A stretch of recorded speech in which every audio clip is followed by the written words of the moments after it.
Hola, buenos días, soy Nico.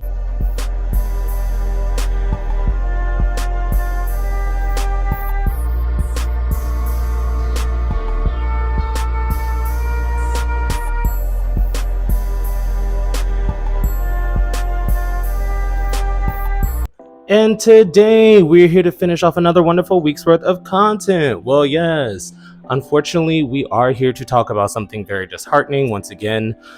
But before we get to that, if you like this kind of content, make sure to follow me on Patreon at patreon.com/Nicosaesthetics for more exclusive videos, weekly live streams, and to be a part of the live streams where we have a very panel conversation with different topics depending on the week. If that sounds interesting to you, definitely tune in. This week's Patreon exclusive was over New York City Pride, which parties to go to, which one had the finest men, how basically every club was overheated, and also the recent pow-powing that happened at a popular Harlem club called Lambda Lounge. And last video's comment was basically over the Julia Morris situation where somebody said, oh, it was a black gay victim in Birmingham, Alabama. Odds are it's not going to be solved. And I completely agree. Unfortunately, as we saw with the statistics that said over 51% of black homicides within Birmingham, Alabama have never been solved since 2018. I don't have much faith in the case. Also, Julia Morris's sister commented in that video, and she basically said, he's not a person of interest and he's not wanted. Stop spreading misinformation. So first and foremost, lady, I understand that you're brother, but at the same time, he is wanted for questioning. He is the only person of interest. That is on the government website. I am not lying to you. I am not spreading misinformation. I understand that's your family member, but you need to be for real. You need to be for real. Like, I'm not gonna go back and forth in the comments with something I got off of the government website concerning the case. Like, girl, if I fabricated this, that's one thing, but I always come with news articles with actual postings for the government website. If the government lied to you, take that up with the government. I don't know what to tell you. But now that we got out of the way, let's get on to this unfortunate situation. Basically, I got a text message saying that MrCali, aka Robert Franklin, has passed away. Nico, who is that? If you do not know, he is a super happy adult fun time performer from the 2000s who was very popular on Dog Pound USA, Poppy Thugs. I think I saw him on Breed It Raw. He worked in the black adult film circuit, essentially. And honestly, he was one of the few people I remember that were uncut. Nico, I understand talking about his body parts in this particular situation is kind of inappropriate. And I'm going to just say I remembered him because of that, for the sole fact that I am also uncut. And I understand that that's a little bit TMI, but in the black community, being uncut has always been seen as a negative. It's always been an insult that people use against you, as if majority of the world isn't uncut. But you know, the US has this whole Christianity thing, snip, snip, snip, all that. Point is, I saw myself in him when I was growing up because people would make fun of you for being uncut. So I do remember him by name in particular, and it's very sad that he passed away. And luckily, everyone was coming together and genuinely saying rest in peace and mourning him because he is a fan favorite. He's been in the industry for at least 10 years. So he is a household name if you want to talk about adult cinematography. But in that same motion, of course, there were always negative people that came out to insult him, such as the snooty mean girls that were like, they're calling him belly button and turtleneck in the comments. LOL, rest in peace, MrCali.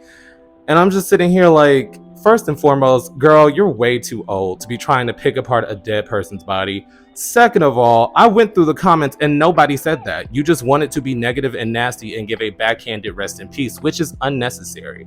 And the final comment that I saw that made me mad, because once again, overwhelming positivity, but people tend to just want to slip in a negative jab because they feel less about themselves. So they want somebody, even in passing, to feel lesser. Basically saying, oh, just to shout out all the performers, you aren't celebrities, and the fact that when you pass, you're only going to get rest in peace and condolences posts from your fans, and you're not going to be on the news because you're nobody, but you wanted to nickel and dime those same fans for your presence. First and foremost, sex work is work. I don't understand why people have this disdain for sex workers who actively make content that they consume and enjoy, but are upset when they want a financial return on it. They want free freaks.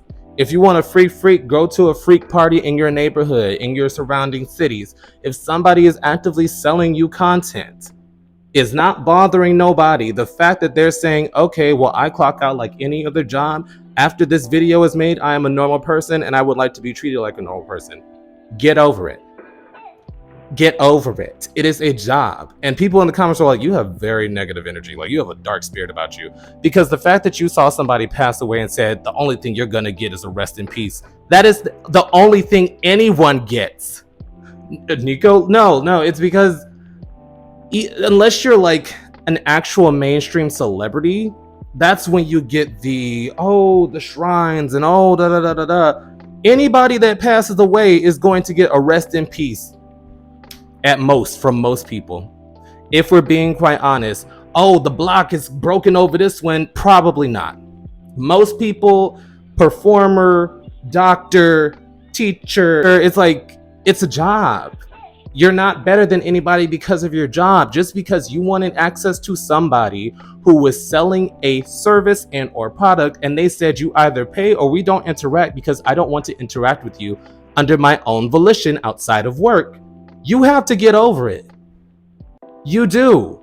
That's like me saying, okay, I'm going to Popeyes. I want the ghost pepper, bacon and cheese, chicken sandwich.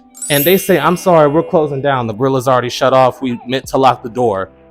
Okay, well, you might be off the clock, but you're in the building, so make the sandwich. Like, that is what you're saying. And you know that if you were in an actual restaurant, you would not do that. So I don't understand why when somebody passes and they worked in adult film, unashamedly, he had no shame about what he did for work. I've seen multiple of his interviews.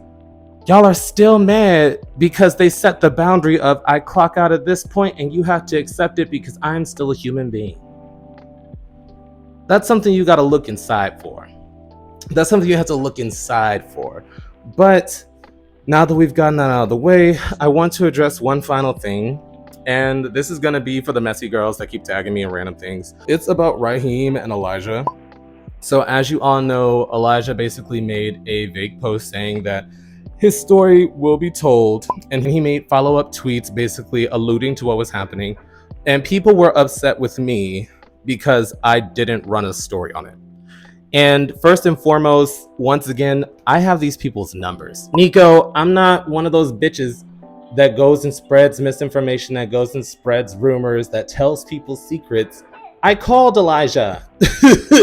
Boop, I called him. We had a full-length conversation. So once again, Elijah even had to come out and say, no, I'm still cool with Nico. Nico is a good person. I love him down.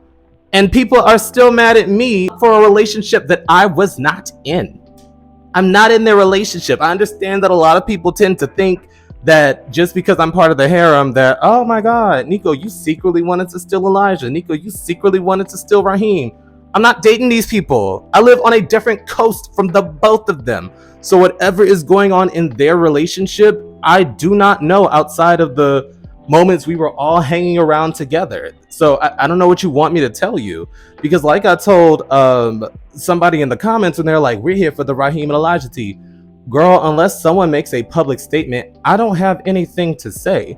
Because Raheem even hit me up and he was like, oh, I see they're on your case. And I'm like, yeah, it's about your breakup. But like I told them, unless someone makes a public statement, I don't have anything to say. And he said, you don't owe me any favors. So if someone does come forward or if there's a story that needs to be run on me, you can do it. So it's not like I'm hesitating because, oh my God, I work for his studio. The man genuinely always says you could run a story on me.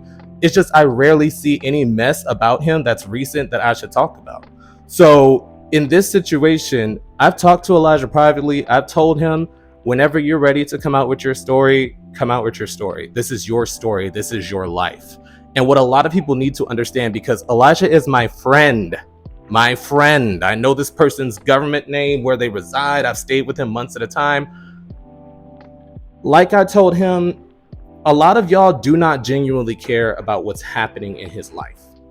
Because a lot of y'all, yes, you're fans, yes, you do care, but a good majority of y'all are just messy, if we're being quite honest. And like I said in my comments, This is not just tea and drama. Like, I understand I cover the stories once they come online, but these are still real people's lives. This is Elijah's actual life. So when he decides to come forward with his truth, whatever he's endured that I may not know about, I will be here to support him. If Raheem has a counter story, I will listen and report on it as well. That's what I do. I always report both sides, and I'm not biased because I'm waiting for something actual physical to come out. I've never come on here and spread rumors and gossip without any actual statements. So until a statement comes out, girl, I don't have a story for you. So I hope that solves all of that, because I'm not gonna keep going back and forth with people. What about Elijah and Raheem? What about Elijah and Raheem? I just started blocking y'all, if I'm being quite honest, because once I learned this is my phone and my social media and I can block you, girl, I'm not going back and forth. You're just gonna be blocked. So keep it cute. Once the story comes out, I will genuinely cover it. I don't know why bitches think I would not cover something important and critical to one of my close friends. But yes, once the story comes out, I will be here. But until then, I will see you guys next time. Boop. And now for a brief yet sincere shout out to this week's third eye tier subscribers, Earl M. II and Eon714. Your continued support is greatly appreciated, and thank you once again to everyone who supports the channel. And this week's live stream is going to be another virtual hangout, seeing as how we just had a lengthy informational discussion on sexual health and how it sometimes puts dampers on the playtime. If that sounds interesting to you, definitely tune in. Club Lambda. Lambda Lounge. Lambda Lounge. And last video's girl, start